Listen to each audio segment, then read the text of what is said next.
Here we go. We'll try this again. Is that recording?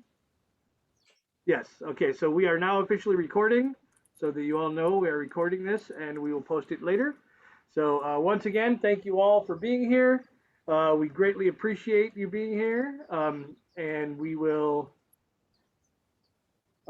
start out. Welcome to Kishwaukee College, Hearing Marginalized Voices Through Poetry, a series where we try to bring you the history and the heritage of people that we are celebrating directly from the people who are living in these heritages and living these histories. Um, Oral history has been traditionally the way for most historians throughout, before written history, even during written history, Native Americans, um, Latino culture, pretty much every culture is revolves around oral histories and oral traditions. So, with that in mind, we have developed this program here. And this month we are celebrating Asian American and Pacific Islander heritage and history. So, a few things that I would just like to discuss before we get started. All too often, Japanese history and Hawaiian history in America start with the attack on Pearl Harbor and the ensuing relocation camps. Chinese history is only thought to be railroad workers and food buffets. Over 100 years of tumultuous Philippine American history is barely even mentioned beyond the Philippine American War. And other Asian Pacific Islander populations are grouped in or fetishized with very limited knowledge of those actual histories or cultures. Where are Asian Americans and Pacific Islanders from exactly? Well, according to the U.S. Census Bureau, which classifies people of Asian descent as having origins in any of the original peoples of the Far East, Southeast Asia, or the Indian, I can keep reading this, but isn't that ridiculous? Let's just say how ridiculous that is to take all of these various people and try to group them into one thing: Asian Americans, Pacific Islanders. And that's kind of the point of this slide. The reason I wanted to show this slide was to show that there's a lot more going on than we realize when we hear the term AAPI. Why is it important to recognize the difference between cultures and ethnicities? Well, first of all, Asian American is a state produced racial category. This is not something that is actually genetic in any way. This is something that the American Census has developed to group all of these people into one place. Uh, all Asians have a very different relationship to the U.S. There are different historical relationships. There's different class and other stratifications, different migration histories, different marginalized histories. Interethnic tensions in places like Hawaii, which have a strong Pacific Islander population, would rather be understood as Native or Indigenous, not as Asian American. But they don't have a say in it. They're grouped in there, and that's you know one of the reasons that it's important to start recognizing beyond just this Asian American History Month. There's a lot more going on. Why Heritage Month or History Month? I prefer both because I think it encompasses what's happening. But it's important when we look at like we talk about Black History Month, we talk about Women's History Month, but then when we come to Asian American Pacific Islander, we call it Heritage, and the which is a wonderful thing. But the problem with making that switch, it cements the idea that Asian Americans have this heritage but not a history in this country, which is problematic. It overlooks the very real way that Asian immigrants are integral to American history. It is particularly problematic for Asians precisely because of the way that Asian immigrants have been rendered a perpetual foreigner in the US. And it reproduces this idea that Asians aren't really Americans. So it's important to recognize that we're celebrating both heritage and history today.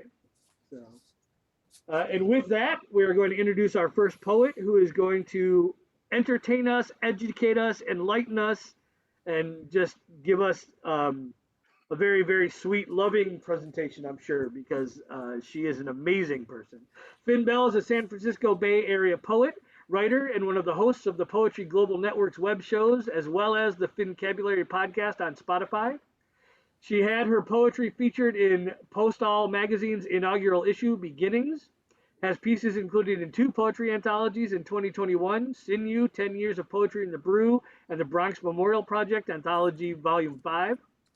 Phynne has 1 poetry collection out titled Some Days Here. You can also find her hosting her weekly online open mics every Thursday. Phynne posts regularly on both vocal and medium and visual medium under the name Trisha de Jesus Gutierrez. I hope I said that correctly. And please correct me if I did not. She is passionate about crafting events and programs that make the literary arts, poetry in particular, accessible worldwide. Phynne used to be a superhero of creatures big and small in a past life, and you can follow her on Instagram. So please, please welcome to the virtual stage the amazing Phynne Belle. Thank you so much, Beer. It is an honor to be here amongst you and with my co-presenter, Keith Marr, as well. I want to thank Bear and I want to thank Kishwaukee College for inviting me. So the best way to explain or to let you know about my karanasan, my experiences, is to walk you through my poetry. What I like to call, I group them as ang karanasang Pilipino-Americano, the Filipino-American experience. So starting with, ang karanasang Pilipino-Americano, pakasuklam at mithi, the Filipino-American experience, revulsion and desire. This piece is called Take Me Home. You carefully map out the borders you plan to draw upon my body. You mark the barrier I should not cross.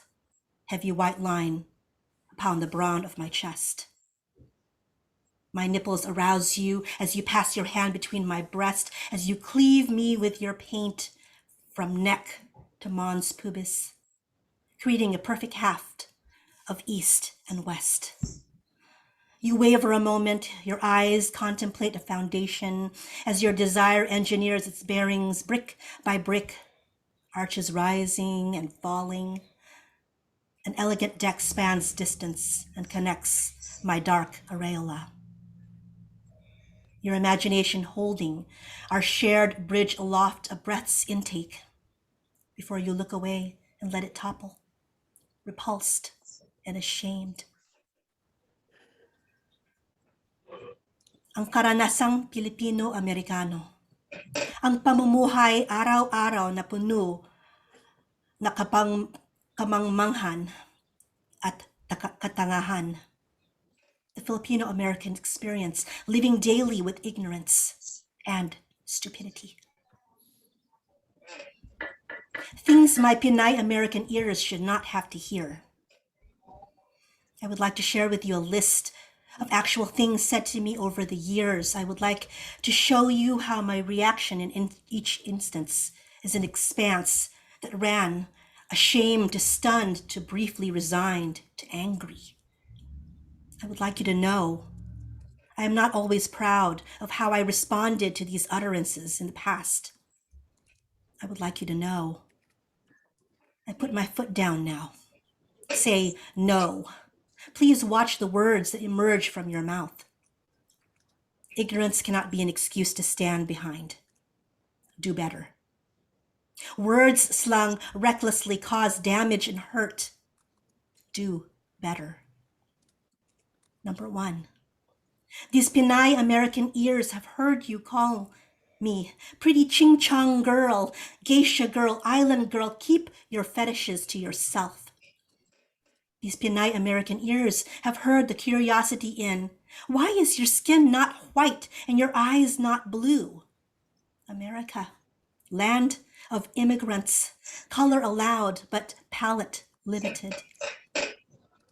Number 3, these Pinay American ears have heard the disbelief in, but you speak English so perfectly, as if this raises my percentage of credibility, of Americanness, of worthiness to stay. These Pinay American ears have heard you ask me, no, but where are you really from?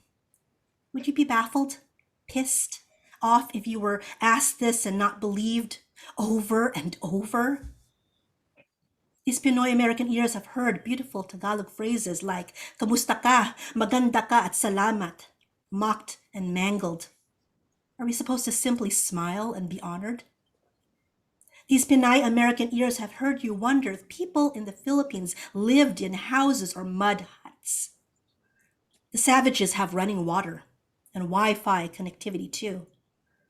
These Pinay American ears have heard you declare, I won't even try to pronounce your name.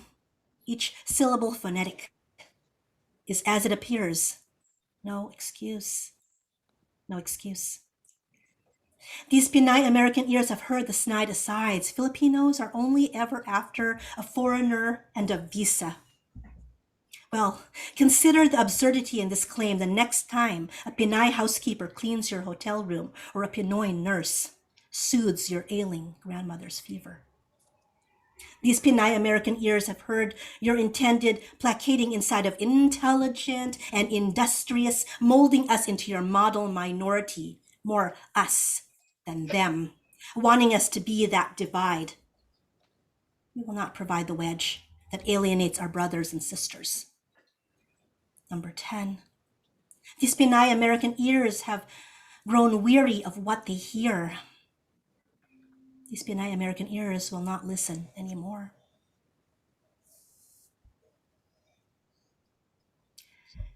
Ang karanasang Pilipino-Amerikano, mas Amerikano kaysa Pinay, mas Pilipina kaysa kana, ang pagkamit ng balanse. The Filipino-American experience more American than Pinay, more Filipina than kana. Strike the balance. This is called Wika, a new language. I was a little girl when I heard my first Tagalog slur, but I didn't even know it.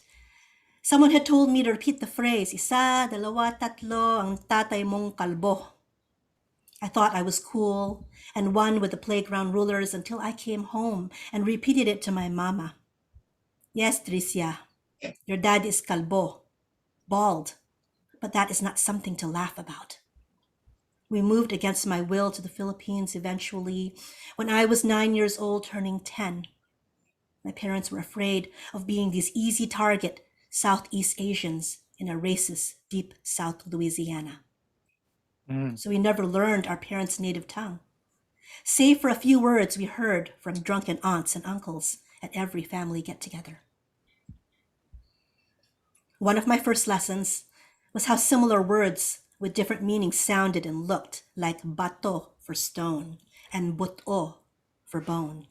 Butiki was your common house lizard, and botika is where you picked up over-the-counter heat rash remedies.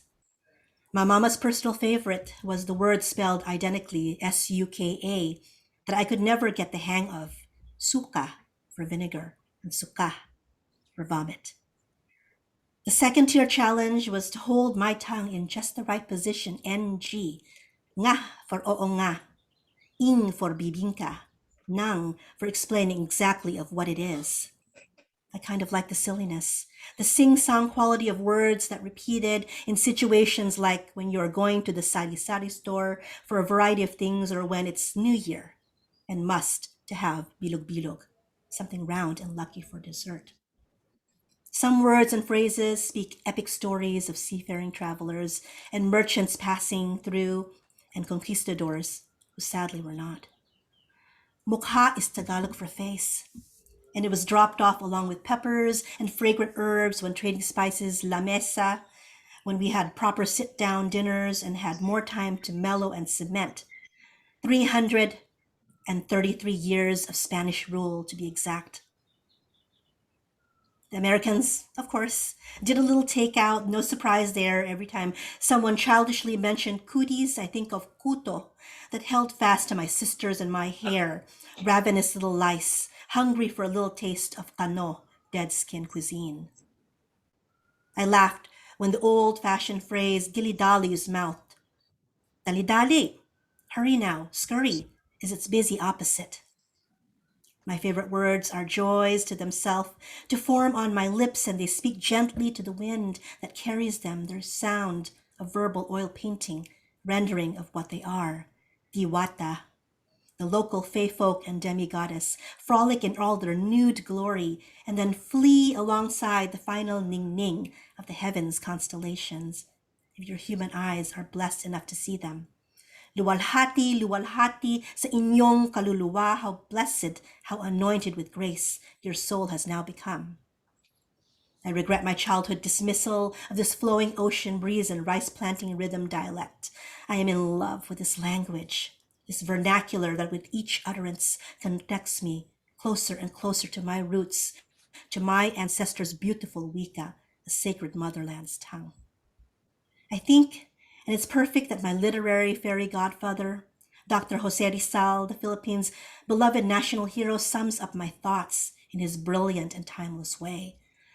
Ang taong hindi marunong lumingon sa kanyang pinanggalingan ay hindi makakarating sa paruroonan. A man who does not know how to look back at where he came from will never get to his destination. Ang karanasang Pilipinong-Amerikano naglalakbay habang may kayumangging balat. The Filipino-American experience, traveling while brown. Desert horses, the Red Rock Formation, a faulty television set, sand becomes fire, not earth. Our family did not go on long road trips. Vacations arrived sparse and earnest, filling our hungry youth with their stale order, prepackaged amusement, in park delusions that children cling onto, never satisfied, always seeking. A precursor to prepare us for a middle-class life. This trip was no different. Mama said that we were moving to California. My sister and I took turns sprawling on the fragrant maroon leather seats of our daddy's robin eggshell blue Skylark, cradling the styrofoam icebox between us, feeling like skylarks ourselves. The whole expanse of the sky above us, ours and no one else's. If we tilted our heads just slightly, we could play spatial games with the light on the old coop ceiling fading, igniting, creating prisms with their own secrets to keep. If we tilted our head a little more, Spotty nodded sagely at us in unfailing rhythm from his perch on the rear deck. The sun leads the way. We are all moving westward. No soup, we eat flames. Our parents did not know long car trip games. They did not trust roadside attractions. What they did know were children's bellies.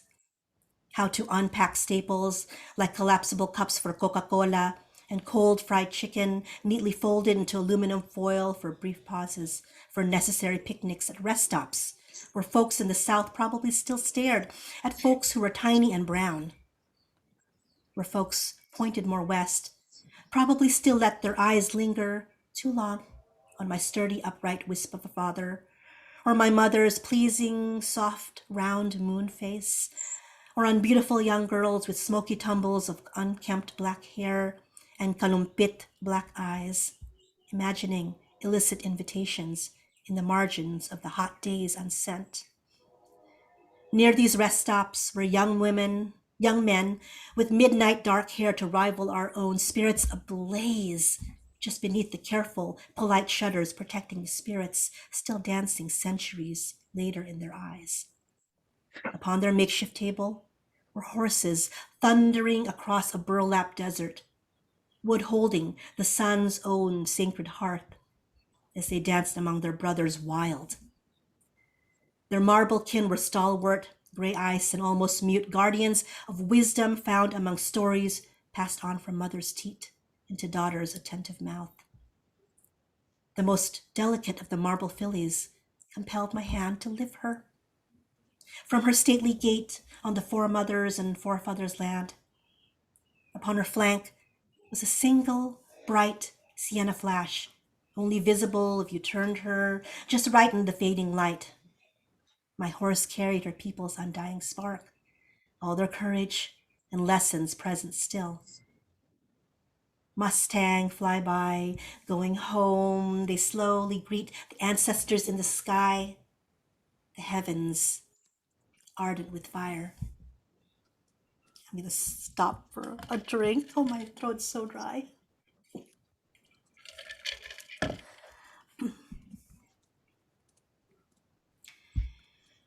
Ang karanasang Pilipino-Amerikano.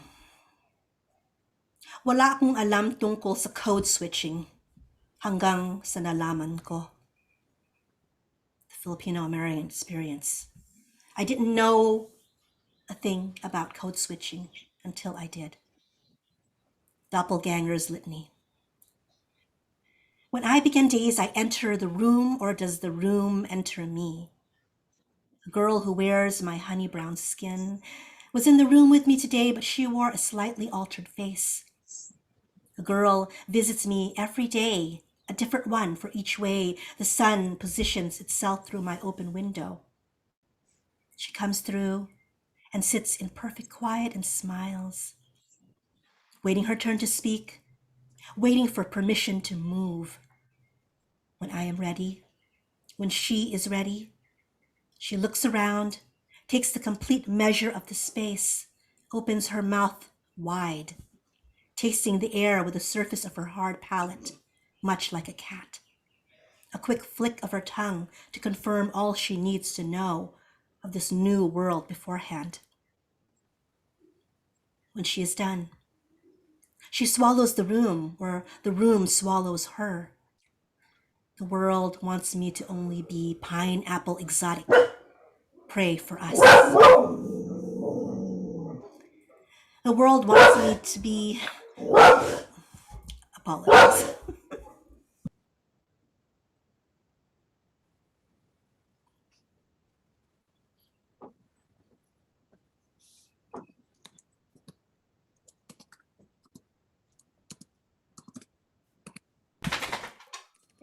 The world wants me only to be pineapple exotic. Pray for us. The world wants me to please speak only English in here. Pray for us. The world wants me to clean up their mess, but go back to my goddamn country. Pray for us.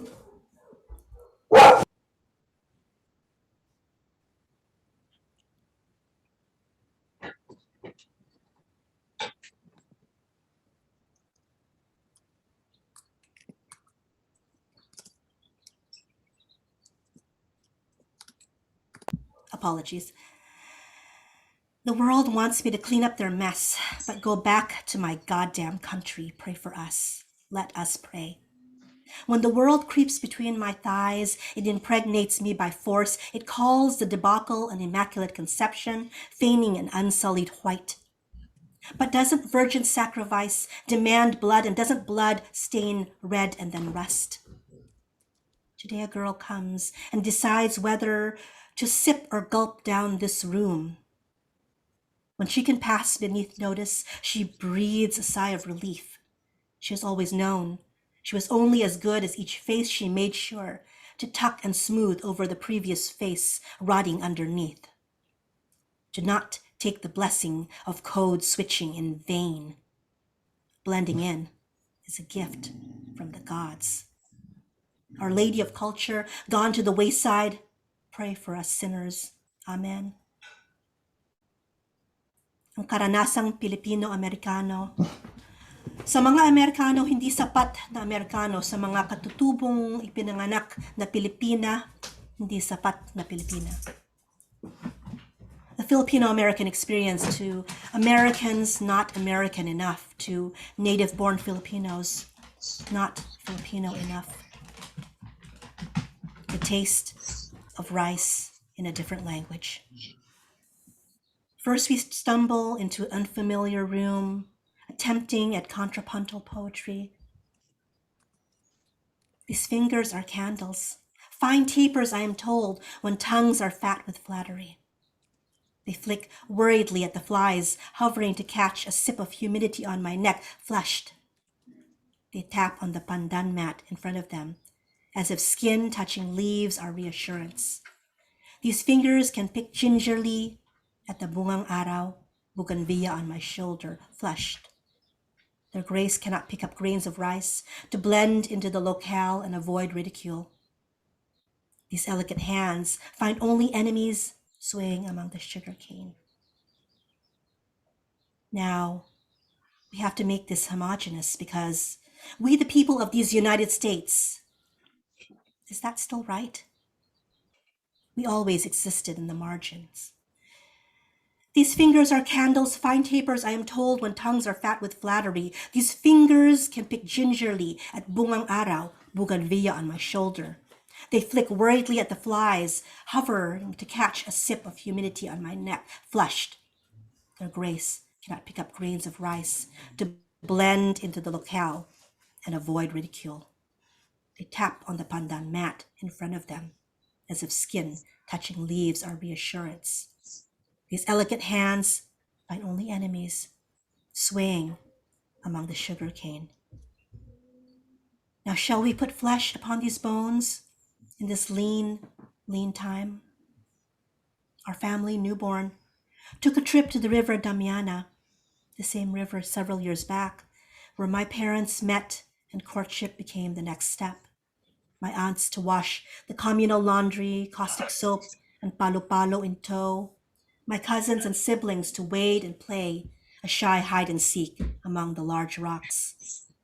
Every soul omitted the strong black coffee and sparse breakfast to bring their appetites to the water's edge, as if this too could appease the tiny river gods. The older women folk woke up early than their normal 5 o'clock in the morning to be sure to carefully pack a lunch, nestled like sated infants among pandan leaves, a hearty country meal of salted fish, mungo with malunggay, and of course the bounty of rice. Our parents watched us carefully, even as they struck up earnest, hungry conversations with relatives that they had been starved of for so long, living away in a foreign country where bread was rice, and there was the vulgar excess of red meat available upon the table. The sun made its sedate trip across the impossible cloudless blue, and all of a sudden, it squatted upon our heads, a signal for our elders to beckon our brown raisin bodies out of the rush of the water and onto the muddy banks. My chahin, being the maiden aunt head of our clan, was allowed the order of how to unzip the fragrant leaf packages and undress the waiting delicacies. While she did this, with a meditative quality, she informed us in careful English that we would eat with our hands. As tradition dictated, a Filipino picnic be eaten by hand, kamayin mo, was merely not born out of necessity. It was unspoken etiquette, the way our stomach and hands could honor the earth's issue. I was given a green square, rice, fish, tin, with a vegetable-laden stew, and instructed sternly to find a smooth, flat rock to alight upon. I laid the leaf level on my lap, and I did not look up to see if anyone else had started eating. So great was my craving to fill my belly. I only raised my beginning to be sleepy eyes from my leaf plate to the sound of raucous laughter, voices mature and wayfish mingling. Hindi yata mukhang marunong si Tricia gamitin ang kanyang kamay. It doesn't look like Tricia knows how to properly eat with her hands. For you see, when you are Filipino, your palms must face up. 4 fingers form a de facto scoop, while your thumb encourages the morsels like little prisoners marching into your mouth. In the 1st grade in Vallejo, my mom packed me a lunch with rice, and I was immediately seen as other. On that river, I was pleasingly tan as the newly husked coconut, but only my skin screamed and pointed to the Filipino girl, Pinay. All the while, my fingers, these American traders, mga traidor na Americano, gave me away. Do I have time still, Bear? How much time do I have left? Go on. I have 2 more. Am I allowed to do 2 more or no? Yeah, go ahead. Thank you. Ang karanasang Pilipino-Amerikano, ang pagkalito tungkol sa Asya ng mga racist na kantang pambata. The Filipino-American experience, Asian confusion, and the racist nursery rhymes. Bagger at the Pickwick. Parking outside the Pickwick supermarket was an exercise in patience. Daddy did not have infinity, but he did have Slim Jims. Each girl received a stick apiece if they were good. A trip to the Golden Arches was in order. 28 cents for a single hamburger, 26 cents for a baglet of French fries. Sometimes Daddy had to go without, but that was okay. What was his was theirs, and they got first dibs. They were good little girls around basin heat, smelling of crab nets and holy water. After school and weekends were for people watching, still good-natured as all the white people watched them. Jesus and Father Mahoney probably took time off from being on the time clock on Saturdays and back to keeping holy on Sundays, but them white folks were always on overtime. Chinese, Japanese, dirty knees, look at these. Looking at daughters and fathers and mothers through the intentional slitting of eyes between fingers, Southeast Asian wasn't even a thing. It wasn't Vietnamese war upheaval. It wasn't Cambodian refugees. It was not at all little Filipino-American girls, Navy brats, nomadic by design. Mama was a bagger at the Pickwick. Youngest daughter wanted to be just like Mama, a subject that caused too much sorrow. There are bigger, better things out there for you, child. Mama was a bagger at the Pickwick. Youngest daughter wanted to be just like Mama, watching the fascination of the checkout conveyor belt, bagging groceries with precision and care, recipient of noblesse oblige. In the coffee tin tip jar when she played the part of the obedient little girl, because wasn't that all she was? Yes, sir, yes, ma'am, girl, good enough to bag your groceries and grin demurely, good enough to make sure to add fortune cookies to your takeout. Who cares about the grown woman helping her husband to feed hungry daughters? Who cares about holding down a job and thinking night school will help her achieve the impossible American dream? Who cares when all she is an Oriental girl? Don't forget to double bag the fetish, and don't you dare crack the eggs. What is all this fuss? Them Chinks and Japs all look the same. Ang karanasang Pilipino-Amerikano. Pagkilala sa sinaunang kabisahan. Pagkilala sa kabanalan sa loob ng sarili. The Filipino-American experience recognizes age-long civilizations, recognizing divinity within. My final poem, and this remains one of my favorites. We were once queens. Ang bayan kong Pilipinas, lupain ng ginto't bulaklak, pag-ibig na sa kanyang palad, nag-alay ng ganda't dilag, at sa kanyang yumi at ganda, dayuhan ay nahalina, bayan ko, binihag ka, nasadlak sa dusa. My soul yearns to reach up to the mountaintops and hear the goddesses and their gods sigh, rejoicing in my presence, cradling my thoughts in verity's sweet bosom. I am heard. I am seen. I am not the unknowable. I am here. The world does not hang below. We are celestial, discarded trinkets, the immediacy of the afterglow. The old ones had wearied of our novelty. Have they forgotten us? Or do they trample us underfoot still, gaiety crackled thunder, as we hide our faces and flee? I am not the refuse to be swept away at tedium. I am the native soil. I am not the one who does not belong. Before time, I fashioned the moon from the strands of my hair and captured her mate, the sun, to attend her. Before civilizations, I was the earth, who split herself wide open and cried out, "Bayang magiliw, perlas ng silanganan, alab ng puso, sa dibdib mo'y buhay, lupang hinirang, duyan ka ng magiting, sa manlulupig, di ka pa sisiil." I birthed archipelagos. I whispered several lullabies to my children as they slumbered and called them each by their name. Luzon, my beloved, mere strength of our descendants, Visayas, anak, we will prosper and number in the millions. Mindanao, bunso ko, remember whence you came from. Your blood spilled is Maharlika, the azure and rose of the sunset upon each pearl offspring in your wake.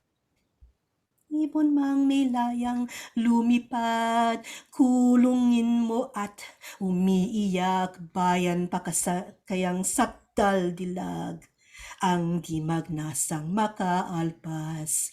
Pilipinas kong minumutya, pugad ng luha at dalita, aking adhika. Makita kang sakdalaya.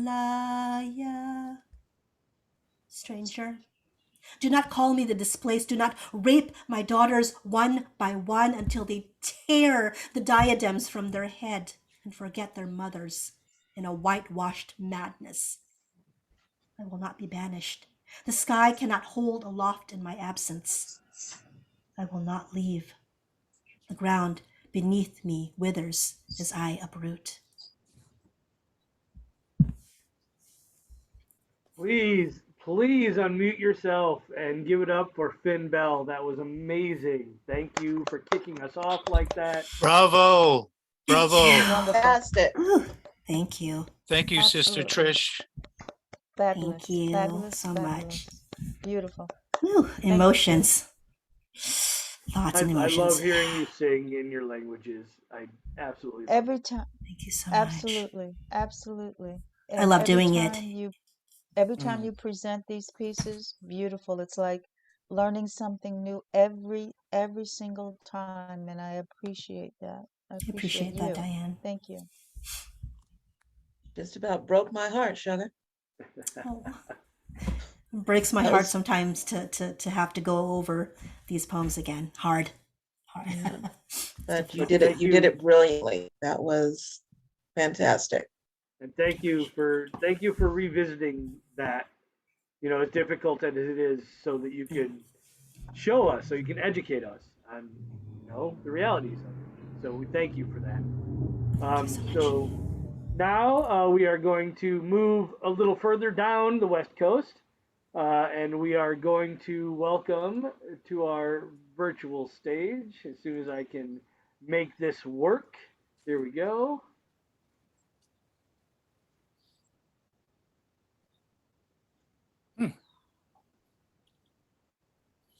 Come on, you can do it. There we go. Keith Marr is a spoken word poet, psychotherapist, and multicultural trainer who uses poetry to ask questions about race, identity, self love, and social justice. He works with imagery, colors, and the power of fierce vulnerability to create emotionally compelling storytelling. I absolutely love the phrase fierce vulnerability. That is beautiful. Oh my God. Intensely personal, his work seeks moments of emotional connection through the depiction of intimate yet universal experiences. Keith believes that spoken word can build bridges between communities, help celebrate roots, and inspire a sense of social connection at a time our culture is urgently in need of it. Urgently. Urgently. Keith has been an invited or featured poet at ethnic festivals, literary readings, poetry workshops, cultural celebrations, national podcasts on race, political rallies, ethnic festivals, benefits, television, radio programs, art exhibits, and right here at Kishwaukee College in the middle of Northern Illinois. California Bay Area open mics at numerous universities and graduate programs.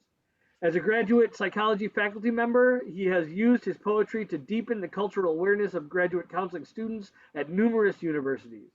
He has been a popular MC and featured poet at the UCSB Multicultural Center and a highly requested poetry workshop leader for the Center for Equity and Social Justice, Santa Barbara Community College, on issues of identity, masculinity, representation, and the healing power of poetry.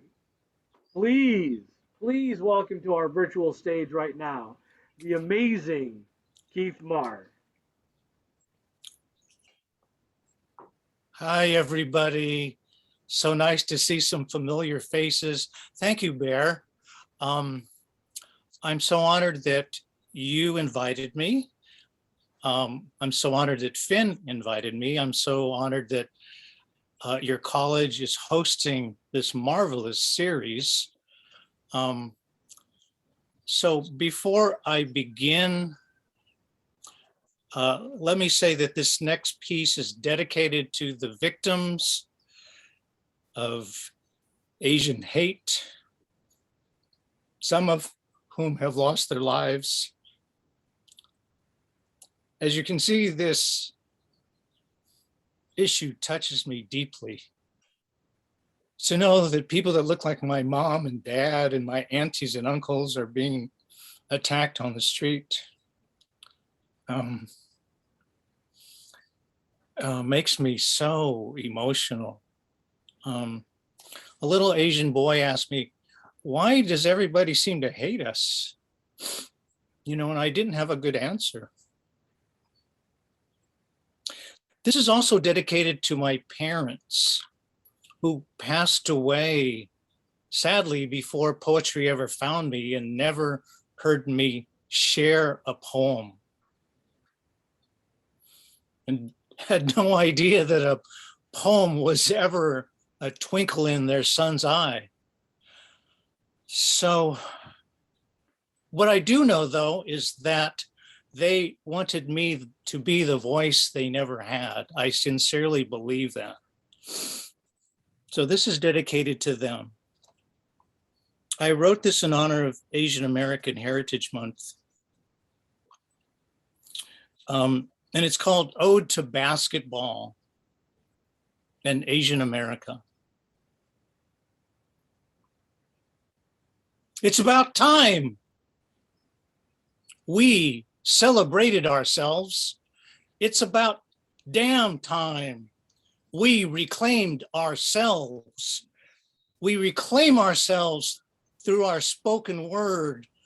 We are thousands of stories, America, you've never heard. Like stories on the basketball court, the highest court in the land, where I'm lost in the flow. I'm the shake and bake and the pick and roll. My flow is so fluid, I'm liquid, as the master Bruce said. I'm H2O. I'm the athletic and the poetic, the aesthetic and the kinetic, each dribble a prayer, each shot a meditation. I am dancing with God at the church of the 3-point shot. When a voice rings out, hey, Egg Foo Young. Excuse me, really? Let me break it down. I am not a food, motherfucker. And why are we always called foods? Why did Jeremy Lin hear taunts of orange peel chicken at the free throw line? Why was Jet Li called dim sum? Why was Manny Pacquiao told to shut up, go home, and make sushi? Never mind that Manny is Filipino and sushi is, anyone? Japanese. But I digress. And why did I hear Egg Foo Young? What I do know is that ever since I was young, America, you keep asking, just what are you? Where are you from? And when I say Fresno, California, you say, no, where are you from? You say, where were you born? And when I say Fresno, California, You say, no, where were you really born? I mean, what I mean is, where was your mother born? When I say Fresno, California, they say, but what I mean is, where was your grandmother born? And I say, would you believe Fresno, California? But now the questions have turned to violence. Now, when a young Asian woman, a friend of my daughter's, walks down a West LA street, she is pelted with eggs by a carload of white men who shout, "Go back to your own country." Now, an 83-year-old Korean grandmother is knocked to the ground, kicked in the head, left bleeding, while the female assailant yells, "White power." Now, 6 Asian women are murdered in Atlanta. Now, a 79-year-old man in Chinatown is set on fire. Now, a woman is punched 150 times by her assailant. Now, I carry a stout wooden stick in my backpack wherever I go. After 5 generations, I am still an alien in the land of my birth. People ask if I speak English when I open my front door. For a moment, I'm that 5-year-old on the playground I was before. I take that 5-year-old by the hand. Together, we look America straight in the eye, and we say, "America, you are a home with the front door closed." We say, "America, where are we from?" We're from an ancient bloodline of military generals and fierce Asian warriors. My father and 8 uncles received the Congressional Gold Medal of Honor for defending our country during World War II. We say, you can't get more American than that. America, we are not what you want us to be. We are not meek. We are not docile. America, we're not what you're expecting to see. We are not your one-dimensional, cardboard, feminized, pasteurized, modern-day coolie model minority. No, no, no. We are a luminous dream that our forefathers sing.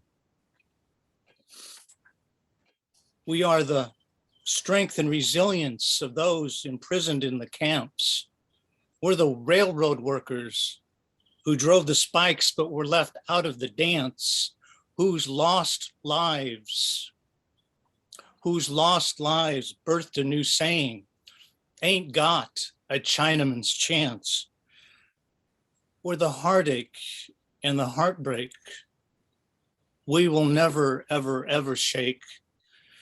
For the murder without justice of Vincent Chen, who on the night of his bachelor party had his skull bashed onto the pavement by a baseball bat, and whose 2 convicted, let me repeat, convicted killers never spent a single day in jail because the judge said, "I don't think these boys would do that again," but whose death served as a catalyst for the Asian American movement. We are the infinite sorrows of the talking walls on Angel Island. We are overcoming our historical traumas. We are learning self-love. And at the end of the day, we are Carlos Bolosan, who still carried America in his heart after all he endured. And we have not lost hope in the promise of what America can be. My brothers and sisters, if a seed must be planted, If a dream is needed, then now is the time. It is about time we celebrated ourselves. Thank you so much for listening.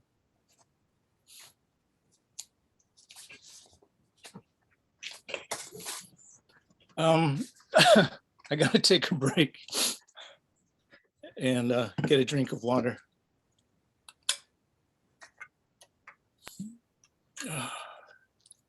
Take your time, poet. Take your time. That was a lot. Thank you for that. Thank you. Mm.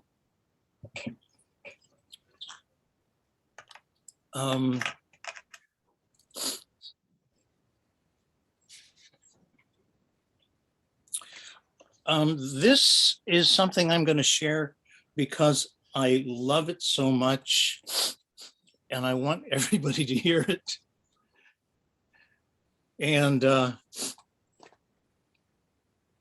it's by another author who I'm jealous as hell of because she's so wonderful.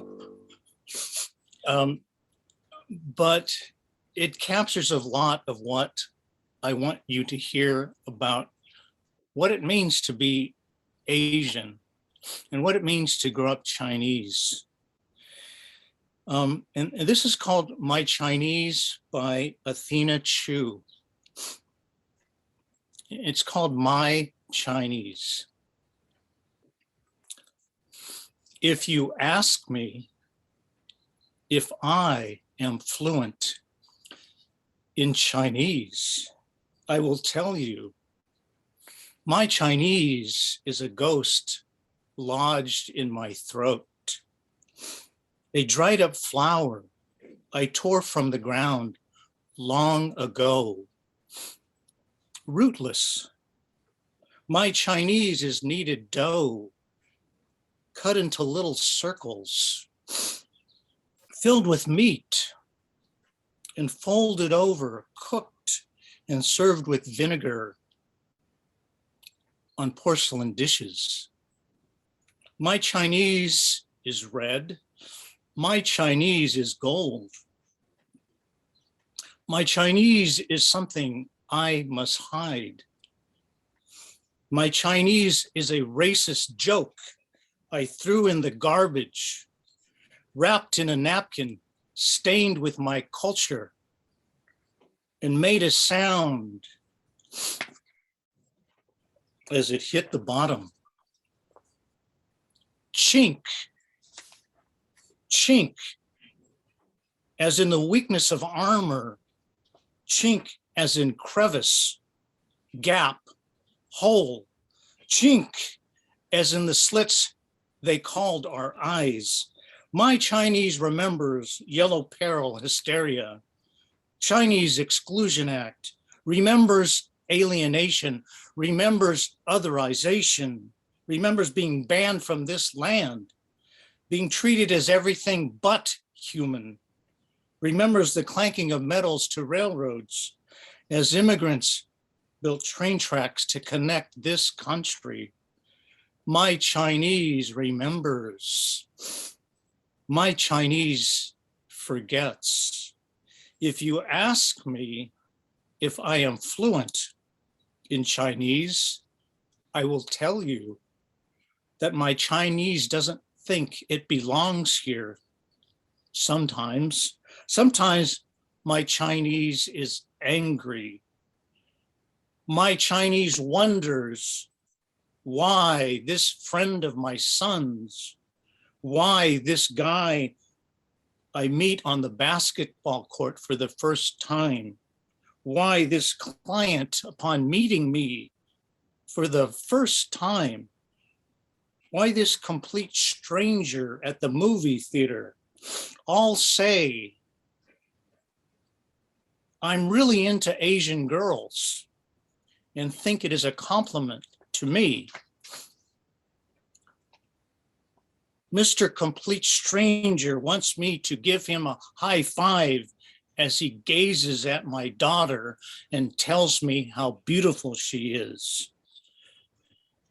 My Chinese wonders if Mr. Complete Stranger would approach a white dad, a black dad, a Latino dad, and ask for a high five.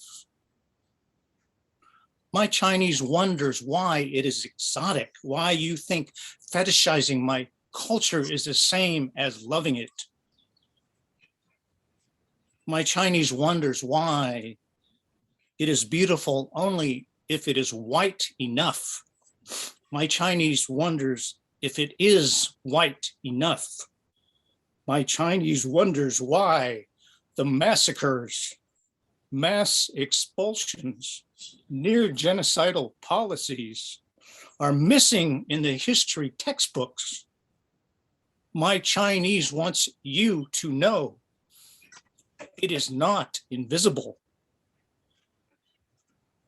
My Chinese wants you to know it is not an accessory for you to wear. My Chinese wants you to remember that it cannot be eaten and spit out. But even I forget sometimes. My Chinese settles for less than what it deserves sometimes. If you ask me if I am fluent in Chinese, I will tell you that my Chinese sits in the back of class, knows the answers, but does not raise hand. If you ask me if I am fluent in Chinese, I will take you to the grave where my Chinese lives. On the tombstone, it says, "Here lie decomposed words. Here lie broken skeletons and broken sentences. Here lie rotting corpses and rotting cultures. Here lie the missing limbs of history. Here in memory. Here, take a shovel and dig with me." Thank you so much. Oh.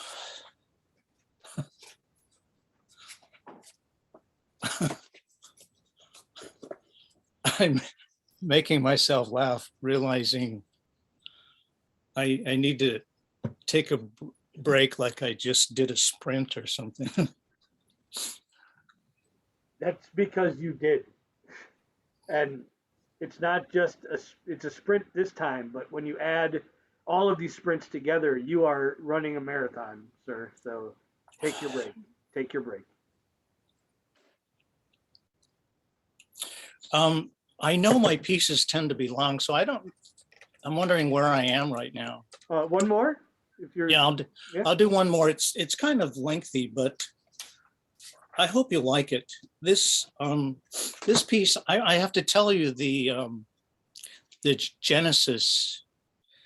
I was waking up at 4 a.m. in the morning with this memory from my childhood that was so shameful to me that I would push it down. And sometimes I would be able to push it down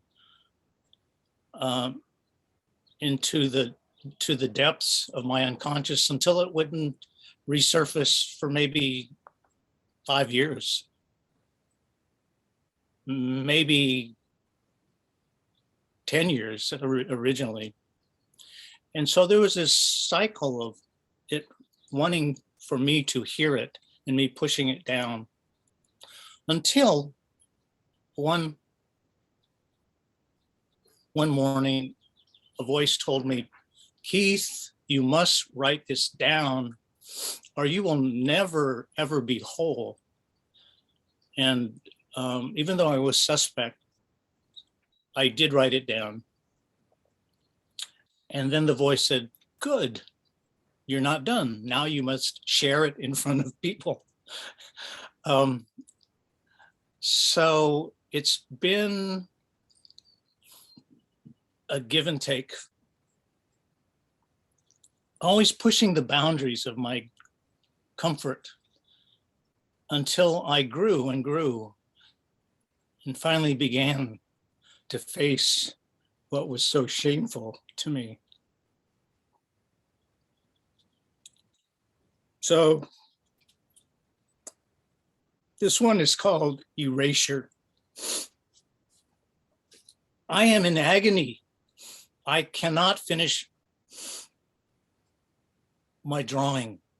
I am 7 years old at my almost all-white elementary school in Fresno, California. We have to draw a self-portrait. I think it will be easy. I think it will be fun. I am in agony. I can't finish my drawing. Each time I draw my face, I erase. I start over. Each time I draw my face, I erase again and again. Each time I come ever so close to completing my face, I am filled with shame at what I see, because what I see staring back at me is my Chinese face.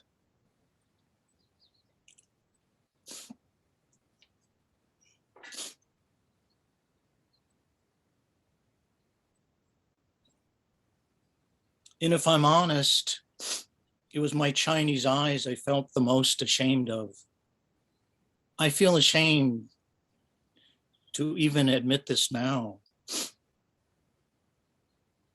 They say that trauma lives in the body. You see, after years of Ching Chong Chinaman improvisations, pulling back the eyes, gesticulations, I began to hate the way I looked. When the Gestapo boots of every kid marching in the Ching Chong Chinaman parade marches on a tender young throat, it grinds a lasting heel print, a black and blue bruise of self-hate. They say the eyes are the window to the heart. That is to say, if you look closely enough, an entire life can be seen. Pain, joy, heartbreak. I don't think the kids ever took the time to look closely enough into mine. They also say that the eyes are the mirror to the soul, and like a mirror, they reflect the person looking into them. Did the kids ever mock my eyes and see their own reflection?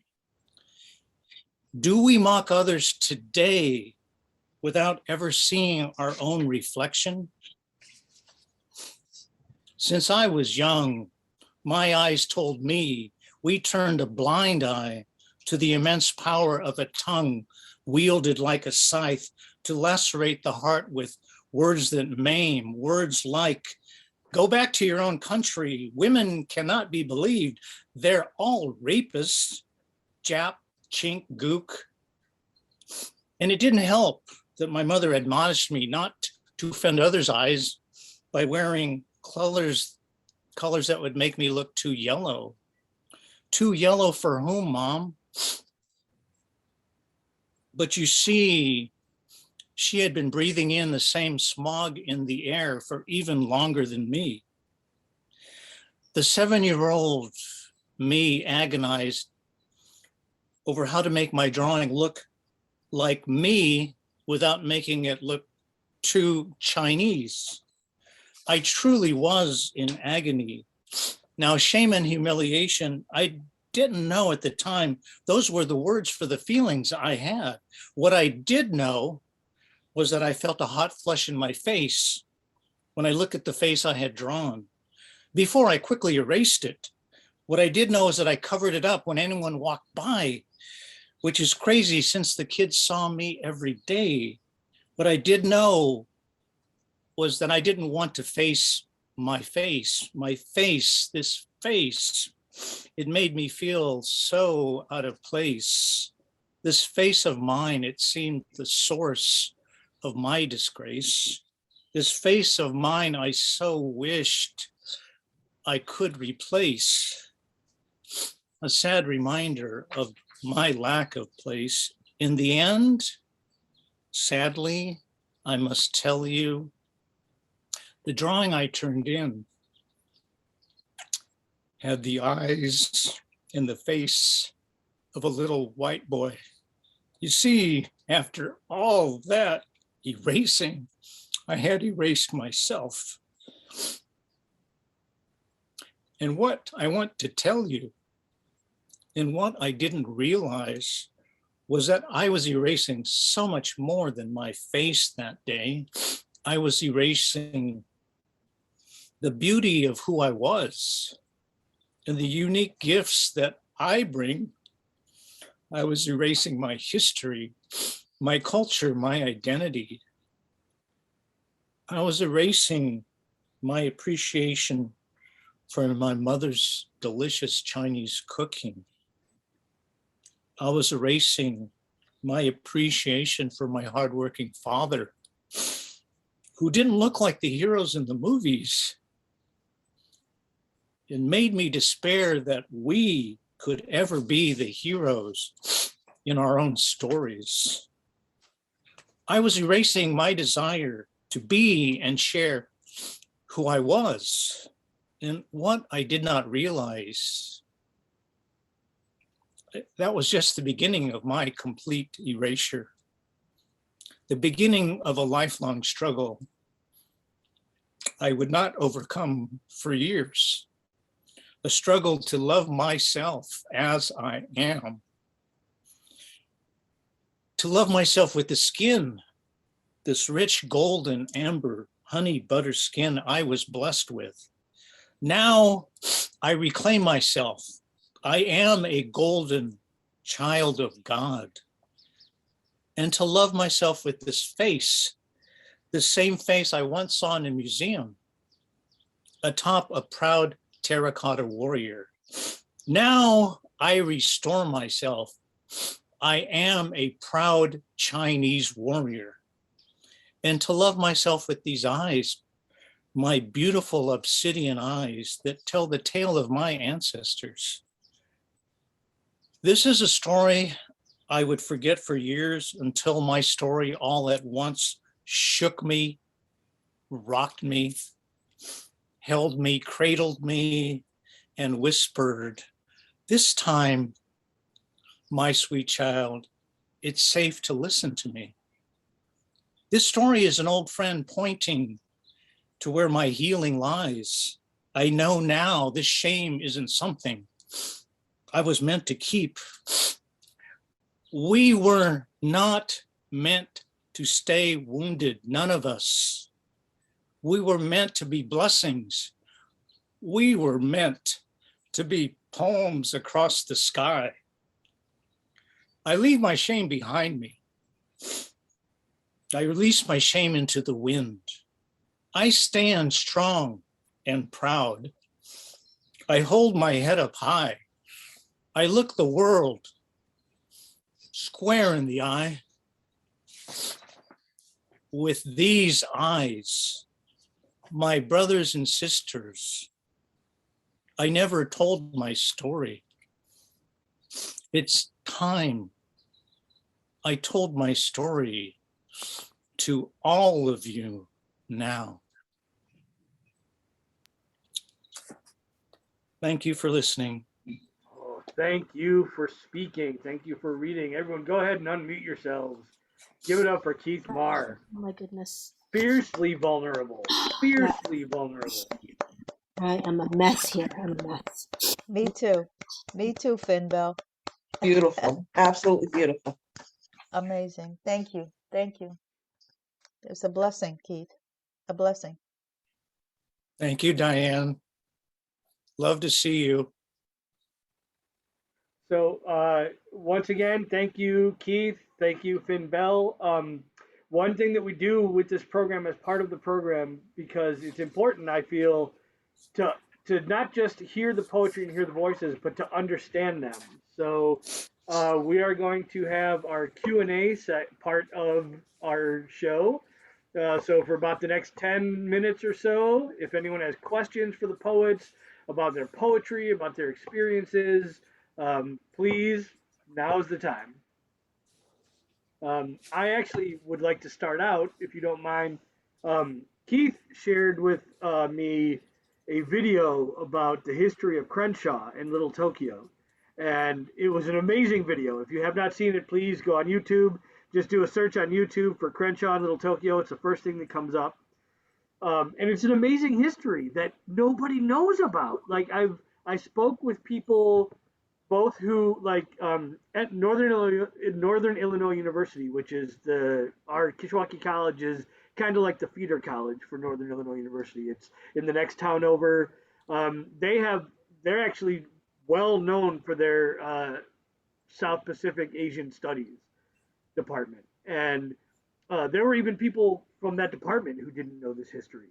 And I spoke to people in the culture who didn't know this history, and I'm just curious, why do you think that is? Why do you think people who are supposed to, whether it be through living their culture, living with their families, or through actual studies in school, either or, like how do they not know this history of Crenshaw and Little Tokyo? Why do you think that's something that's not so well known?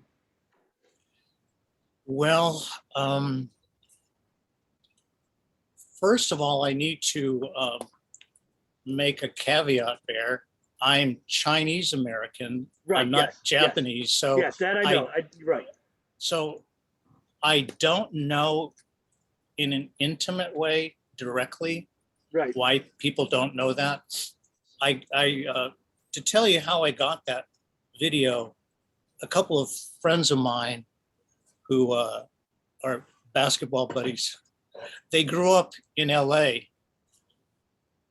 And unfortunately, they're Laker fans, but I don't hold that against them. So anyway, they lived some of that. They hung out at the Hollywood Bowl, and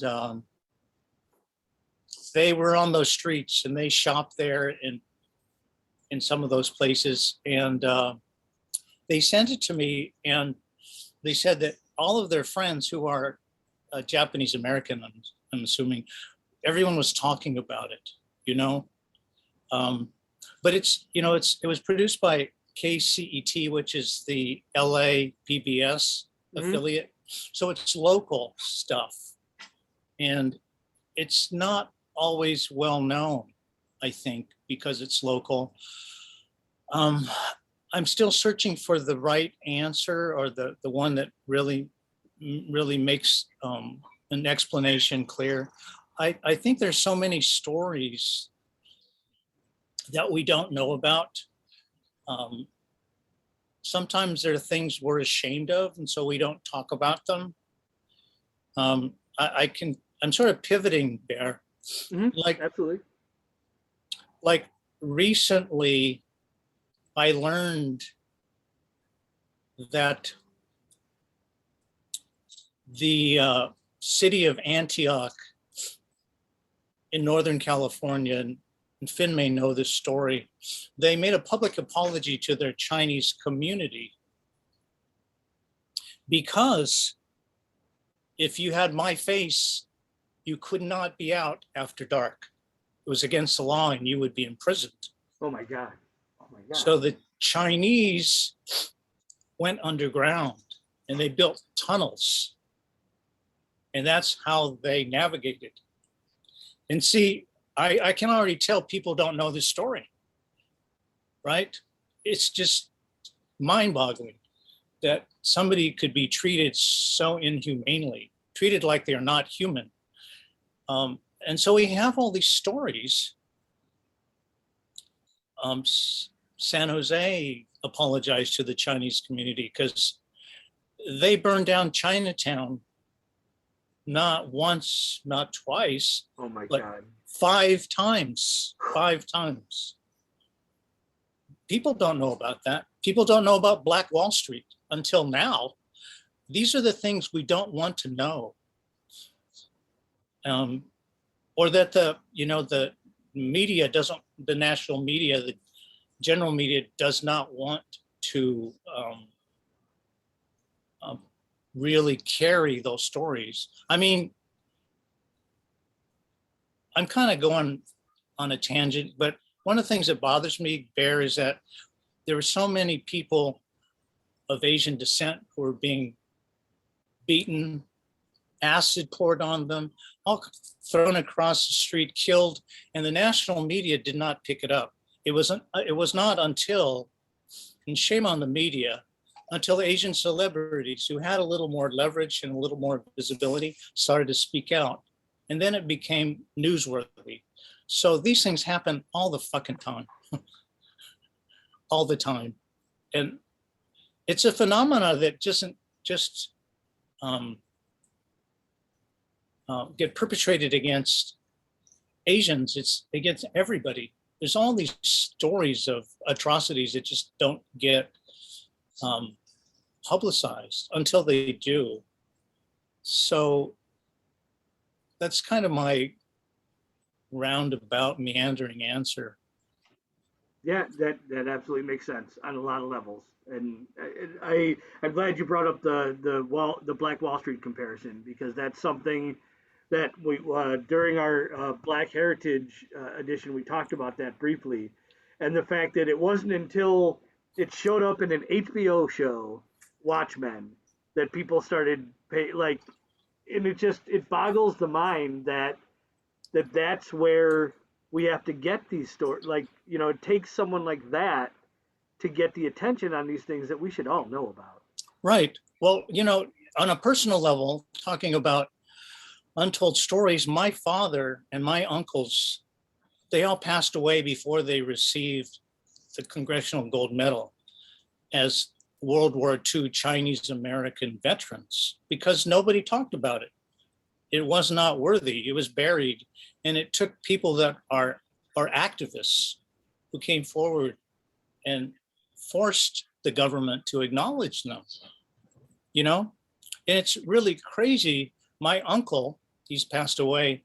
He didn't get one medal like my father. He got 5. He got medals that can only be earned on the field of battle for bravery.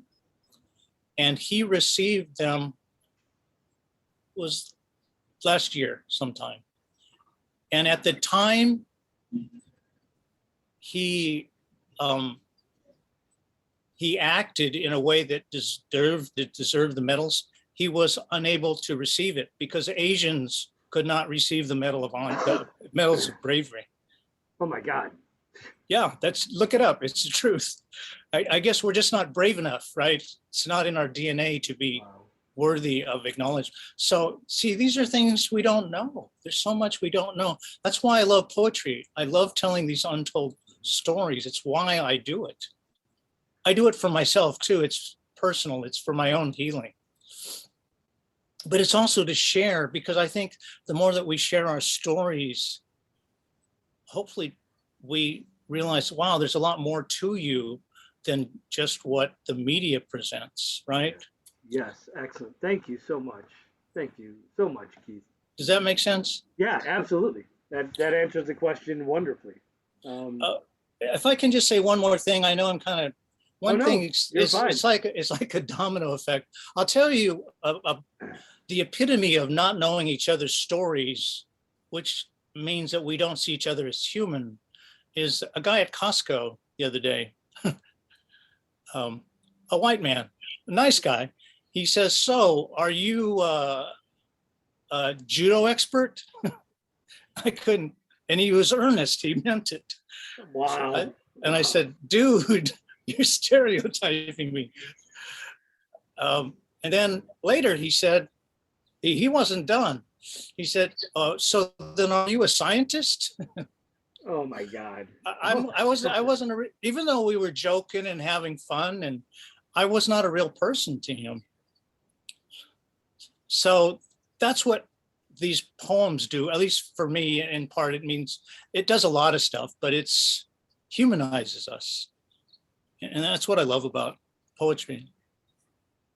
I'll be quiet. You're fine. Which is absolutely the reason why I have created and developed this program, is for that exact reason. That's, hearing it, it's through music and poetry. You know, as we said, it wasn't until the Tulsa history was brought up in a show on HBO that people paid attention. That's the importance of music. That's the importance of poetry.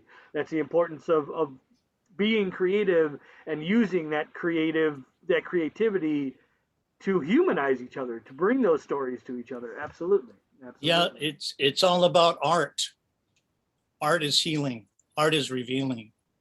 Yeah. I was actually, we just had this conversation yesterday. I always find it funny when people say art therapy and music therapy. It's just art, just music. That's kind of what it is, you know. Yeah. So we are going to have to finish up here in about 5 minutes or so, and I just wanted to see if anyone else had any questions, or if Phynne, you had any other comments that you wanted to share with us. Yes, please, let's hear from Phynne. Nothing else on my end. I'm pretty spent from both sharing my story and especially hearing what Keith had to. A lot of it. It touched a lot of like raw nerves. Yeah, just what I said in my in one of my first poems about like, let's all continue to strive to consciously do better. Absolutely, absolutely. Thank you both again for being here. Thank you for presenting. Thank you all for coming to listen. Thank you, Kishwaukee College, the Diversity Committee, the Intercultural Center for hosting these events. Come fall semester, we will have more, so stay tuned. If you have a few minutes, if you want to copy and paste the link that I just put in the chat, that's a little survey to let people know what you thought of our program. And again, I thank you all for being here. Please, as I always say at these, it's not just a month. Let's celebrate each other every day. It's not just about Black History Month or Women's History Month or Asian American History and Heritage Month. It's every day. So let's celebrate each other every day. Thank you all for being here. I appreciate that. And I am going to stop the recording.